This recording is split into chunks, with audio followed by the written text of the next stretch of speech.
Bienvenidos al curso de legislación laboral, capítulo 3, contrato de trabajo.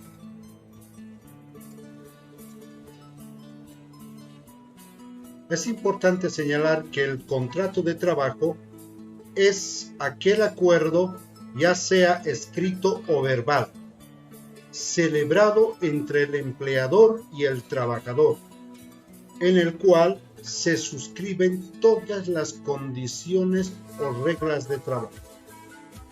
Nuevamente, el contrato de trabajo es un acuerdo, un convenio que puede ser suscrito en forma escrita o verbal, celebrado siempre este contrato entre el empleador y el trabajador, además que en el cual se suscriben las condiciones o reglas de trabajo. El contrato de trabajo es el convenio por el que, bajo las prescripciones de la ley, una persona denominada trabajador o trabajadora se compromete a la prestación de servicios o la realización de una obra en favor de otro denominado empleador, en condiciones de subordinación y dependencia. Características de un contrato laboral.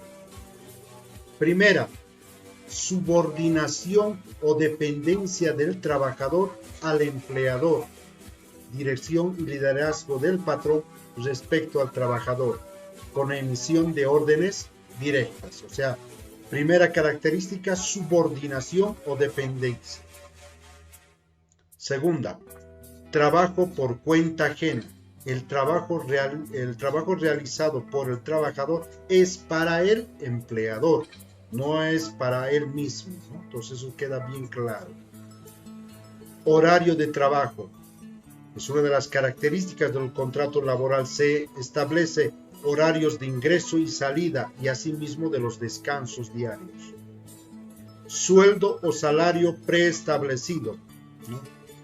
Es lo que se acuerda, ¿no? En el contrato laboral tiene que estar la remuneración acordada entre ambas partes para consentimiento y conformidad de ello.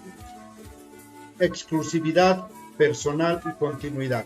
Solo puede trabajar para el empleador. Lo puede hacer de forma personal porque es indelegable el trabajo y debe ser continuo. Esas son las características del contrato laboral. La actividad laboral dentro de la empresa o la institución. Puede ser en la empresa o en la institución, ¿no? Necesariamente. Contenido mínimo del contrato de trabajo. ¿Qué debe contener un contrato como mínimo para que sea válido y reconocido ante autoridades y también dentro del marco normativo establecido por la legislación laboral? Primero, nombres y generales de las partes. O sea, dentro del contenido mínimo que debe contener un contrato está el nombre y las generales de las partes. Naturaleza del servicio. ¿Qué tipo de trabajo que se va a realizar y el lugar de trabajo?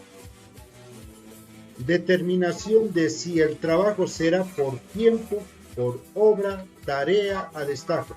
La modalidad, ¿no?, del contrato que va a ser. Si es por tiempo, va a ser un contrato por tiempo definido, ¿no? Si es por obra o tarea, o si es trabajo a destajo, ¿no? Entonces, importante señalar justamente en la que decimos en la cabecera del contrato de trabajo, en la parte inicial, deben estar inmersos estas características fundamentales. Después debe señalarse la remuneración, plazo y vigencia del contrato, lugar y fecha del contrato y, si se puede, inscripción de los herederos en caso de que le ocurra algo al trabajador. Esto es lo mínimo que debe contener un contrato de trabajo. Hay otros elementos más que pueden ingresar dependiendo de la complejidad del trabajo y la magnitud, ¿no?, de la empresa y la organización a la cual se va a prestar servicios. Importante, ¿no? Características de un contrato civil, que no es lo mismo que un contrato laboral. Vamos a ver ahora para poderlos diferenciar específicamente. No es lo mismo hablar de un contrato civil que de un contrato laboral. El contrato civil, ¿qué características tiene? Puede establecer un trabajo autónomo independiente. No está sujeto a horario un contrato civil, ¿no? Por trabajo. No está sujeto a horario. No recibe órdenes de los mandos de la empresa. Cumple su trabajo según estipulaciones del contrato civil. La retribución, le pagan anticipos o pagos a cuenta respecto al monto global pactado en el contrato. Realiza el trabajo desde su domicilio o también puede cumplir en la empresa o institución, pero no sujeto a horario ni control alguno. La emisión de boleta fiscal, los pagos o anticipos son contraentrega de factura, o sea, en otras palabras, la empresa, si va a decidir pagar a este personal, le va a exigir la factura o boleta fiscal por parte del contratado. Y constituye un trabajo por resultados, ¿no? Los trabajos mediante contrato civil. ¿Por qué los empleadores recurren a los contratos civiles? Es importante señalar que recurren para eludir y burlar el pago de los derechos y beneficios sociales de sus trabajadores y estar exenta de cargas sociales, además de beneficiarse con crédito fiscal. Al momento de exigir la factura al que les ha prestado servicio, entonces se benefician del crédito fiscal por las compras, ¿no?, de servicios facturados. Interesante, ¿no? Clases de contratos. Tenemos el contrato colectivo, tenemos el contrato a plazo fijo de temporada, contrato de aprendizaje, contrato de enganche, contrato indefinido, contrato de obra o servicio, contrato de prueba, contrato condicional o eventual. Sí, dependiendo de las necesidades de las empresas y las organizaciones, se pueden establecer también otras modalidades. Estamos señalando acá la generalidad de contratos que por lo general se suscriben entre empleadores y trabajadores. Otros términos importantes. ¿Qué es el contrato de trabajo? O sea, el contrato de trabajo puede ser verbal. De acuerdo al artículo 6 de la Ley General del Trabajo, menciona que sí se puede celebrar un contrato de trabajo de manera verbal y que la misma, a través de todos los medios legales de prueba, se buscará su respectiva acreditación. Salvo el caso de los contratos a plazo fijo o definidos, los cuales de forma obligatoria deben ser por escrito. Todos los demás pueden celebrarse ya sea de forma escrita o de manera verbal y son igualmente válidos. Pero en el segundo caso, los contratos verbales llevan consigo la obligación de la carga de la prueba para ambas partes. ¿Qué significa eso? Que tanto trabajadores o empleadores deben suministrar pruebas y elementos para probar las condiciones en las cuales fue celebrado el contrato de trabajo verbal, ¿no?, justamente para poderlo acreditar y darle validez. Entonces, ¿el trabajo de contrato puede ser verbal? Sí, puede ser verbal, a excepción del caso del contrato a plazo fijo. ¿Qué es un contrato colectivo? Es el contrato que se celebra entre un gremio de empleadores y un sindicato de trabajadores y que además establece condiciones generales para los trabajadores. El contrato de trabajo es colectivo, según la ley, cuando se celebra entre un patrón o asociación de patronos y un sindicato, federación o confederación de sindicatos de trabajadores.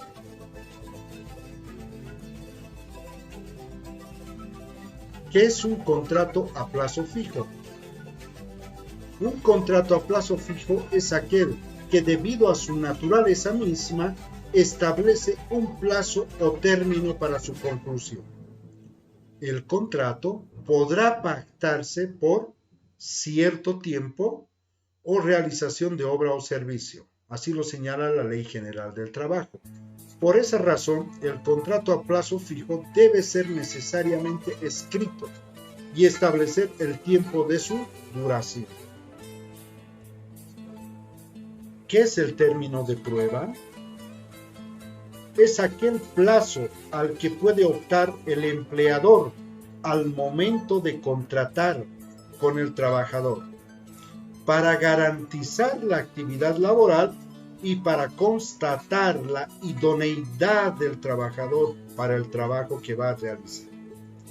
La ley prevé que el tiempo de duración del término de prueba sea de 90 días, no más, ¿no?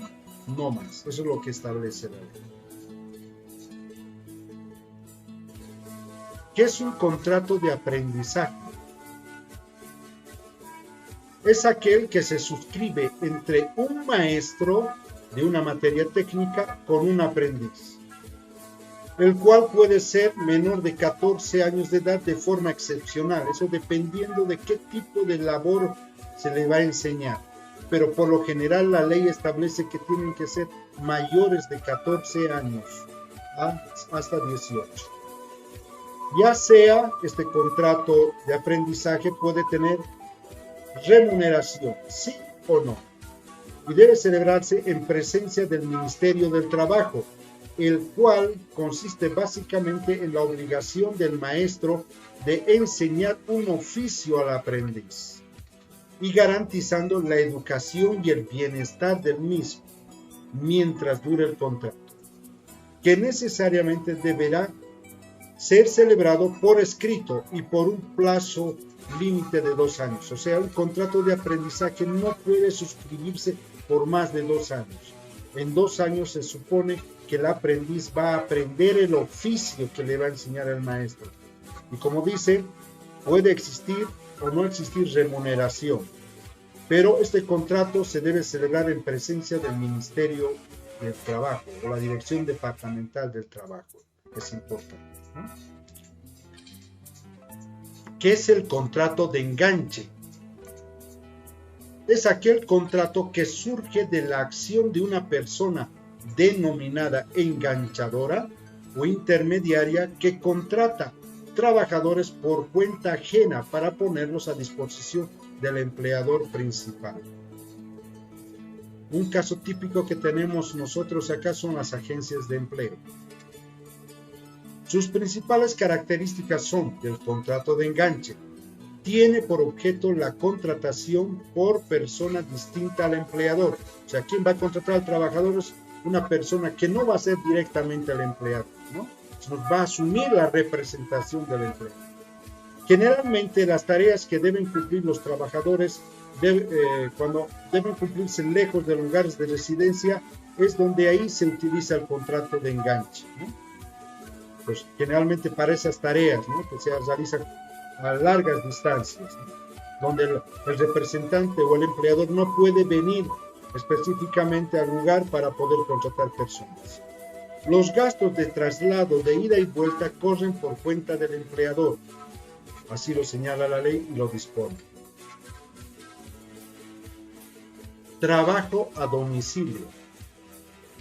Se puede realizar en el domicilio ya sea del empleador, del trabajador o de este último, decida libremente de acuerdo a su conveniencia. O sea, él es el que decide eso, ¿no?, el trabajador. Puede hacerlo, o sea, trabajo a domicilio en la casa del empleador o en su casa del propio trabajador. Puede realizar el trabajo apoyado de su núcleo familiar, o sea, aquí puede delegar, por lo general el trabajo a domicilio es así, es más familiar el que se realiza, ¿no?, ayudado de la esposa, de los hijos, parientes, ¿no? Eso. No está sujeto a jornada de trabajo, no hay horarios ahí, no que entran a tal hora y salen a tal hora, eso trabaja indistintamente. La remuneración depende de la obra realizada, es decir, se puede pagar por pieza o a destajo. no está sujeta al salario mínimo nacional. Se puede celebrar con uno o más empleadores, siempre y cuando cumpla en forma óptima sus obligaciones. El trabajador puede hacerlo, puede suscribir, puede realizar trabajos a domicilio en su casa, no solamente con uno, sino con varios empleadores a la vez. Pero lo importante es que cumpla de forma óptima con sus obligaciones. Al ser de tiempo libre de disposición del trabajador, no se sujeta a ningún régimen de descansos, ni a la jornada laboral máxima. Tampoco existe recargos por horas extras, ni días, etc. Entonces, con esta modalidad de trabajo se eliminan muchísimos beneficios que tiene aquel trabajo que tiene subordinación y dependencia. ¿Qué es el trabajo doméstico?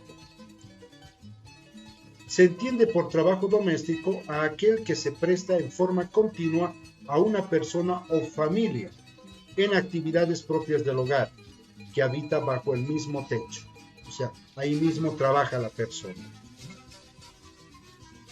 Como se ha mencionado previamente, este tipo de contratos ahora se encuentra regulado por el Convenio 189 de la Organización Internacional del Trabajo, cuyos puntos fundamentales son: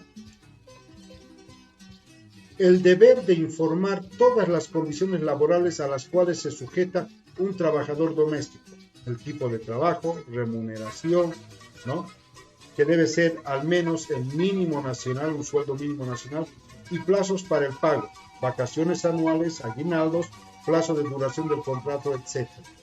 Se debe informar este aspecto. Condenar el trabajo infantil, la explotación laboral y la servidumbre y la esclavitud. O sea, con este modelo de trabajo doméstico se trata justamente de eliminar y condenar el trabajo infantil, la explotación laboral y la servidumbre y la esclavitud. Condiciones de repatriación y protección de sus embajadas en caso de trabajadores extranjeros, entre otros. Entonces, justamente como hay embajadas que tienen su propio territorio en un país determinado, o sea, porque una embajada al momento que es establecida en un país o un estado de origen, entonces ahí ese territorio se respeta y se aplican las normas exclusivamente concernientes al país de la embajada. Entonces, en esos casos, cuando alguien está trabajando ahí, no se lo puede absolutamente detener, no se lo puede aplicar las normas o las leyes que estén vigentes en ese país, puesto que ese territorio de la embajada se considera como territorio propio del país al cual representa. Entonces, ahí solo se aplica la normativa que corresponde a ese país. Ventaja de las mujeres trabajadoras. Las mujeres trabajadoras gozan de ciertos derechos adicionales que son reconocidos por la Constitución Política del Estado y la Ley General del Trabajo, los cuales son: la jornada laboral de las mujeres es de 8 horas diarias, 5 días a la semana y 40 horas semanales de lunes a viernes. De forma complementaria, cabe agregar que la jornada nocturna de trabajo es de 8 de la noche a 00 horas, salvo los casos de las enfermeras. Tienen un periodo de descanso remunerado cuando se encuentran en estado de embarazo. De preparto, 45 días antes, y posparto, otros 45 días después. Gozan además de la inamovilidad laboral después de un año de haber dado a luz. No podrán realizar trabajos peligrosos o insalubres o que perjudiquen su moral. Ventajas de los trabajadores menores de edad. Para todos aquellos menores de edad comprendidos entre los 14 y 18 años de edad, ya que se prohíbe el trabajo de menores de 14 años, no podrán realizar tareas que exijan un esfuerzo mayor a su capacidad física. No podrán realizar trabajos peligrosos o insalubres o que perjudiquen su moral. Solo podrán trabajar durante el día. ¿Cuándo se extingue el contrato de trabajo individual? El contrato laboral individual puede extinguirse por despido del trabajador, desistimiento de este, mutuo acuerdo o disenso, llegada del término pactado en el contrato, incapacidad por parte del trabajador para realizar ya la tarea, jubilación y otros motivos. Todo ello sin contar con las causas de extinción que afectan al empresario, cuáles son: quiebra de la empresa, destrucción total o parcial de las instalaciones de la empresa, etc. También se contempla la extinción de la relación laboral entre el trabajador y el empleador por causales justificadas descritas en el artículo 16 de la Ley General del Trabajo. En eso tenemos, por ejemplo, por perjuicio material a la empresa, revelación de secretos industriales, omisiones o imprudencias a la seguridad industrial, etc., entre las señaladas. ¿Cuándo se suspende el contrato de trabajo individual? Cuando existe periodos de enfermedad previstos de acuerdo al artículo 73 de la Ley General del Trabajo, las vacaciones anuales, los periodos de descanso previo y posterior al alumbramiento en caso de embarazo, los periodos de licencia concedida por el empleador, las interrupciones al trabajo originadas por causas ajenas a la voluntad del trabajador, los periodos del servicio militar, incluyendo el tiempo correspondiente al viaje de regreso desde el lugar de licenciamiento o desmovilización. El periodo de tiempo que dure la suspensión de labores como consecuencia de los lockouts o huelga declarada con arreglo a la ley. Durante la suspensión laboral, el trabajador no pierde su derecho a percibir un salario en las mismas condiciones en las que habitualmente se encuentra.